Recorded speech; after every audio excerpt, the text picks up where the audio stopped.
रहा हूँ इस साइकिल को। अच्छा मम्मी जी एक बात बताना, मोदी जी ने अपना लोगों की दावत की है, तुम पीछे कपड़ों से भरा हुआ बैग पकड़े पड़ी हो और आगे मेरी साइकिल में भी एक थैला टंगा हुआ है। मोदी जी के घर इतना सामान ले जाने की क्या जरूरत थी? अरे मेरे बेटे राहुल भाई ने इतने दिन बाद तो अपना लोगों की दावत की है, कम से कम उनके घर पर 10-5 दिन रुक कर आएंगे। लेकिन मम्मी जी ये क्या हो गया? ये क्या देख रहा हूँ मैं? क्या हुआ मेरे बेटे? क्या शेर देख लिया तूने? क्या झाड़ियों के पीछे शेर है? जल्दी से साइकिल दौड़ा।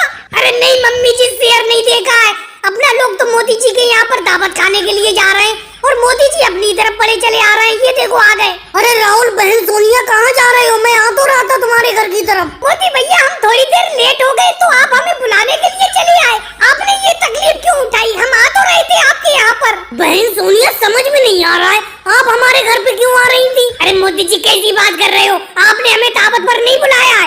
आज दोपहर की दावत खाने के लिए हम आप ही के घर तो जा रहे हैं। कल तो आपसे फोन से बात हुई थी, आपने कहा था दावत है, हमने कहा था मंजूर है, आ जाएंगे। अरे राहुल ये तो बड़ा गड़बड़ हो गई। मैंने ये पूछा था क्या मेरी दावत है, तुमने कहा था मंजूर है, आ जाना। मैं अपनी दावत के लिए पूछ रहा था, इतने दिन से बहन सोनिया जी के घर पर दावत नहीं खाई थी तो मैंने पूछा था क्या दावत है मेरी, और तुमने कह दिया कि मंजूर है। इसीलिए मैं सुबह ही नहा धो के साइकिल से चल दिया। मैं आप ही के घर पर दावत खाने के लिए जा रहा था। मोदी जी मुझे लगता है आपने फोन पे सुनने में गलती कर दी। हम समझे आपने ये कहा कि दावत है, हम समझे हमारी दावत के लिए बोला आपने। हमें क्या पता आप अपनी दावत के लिए बोल रहे थे।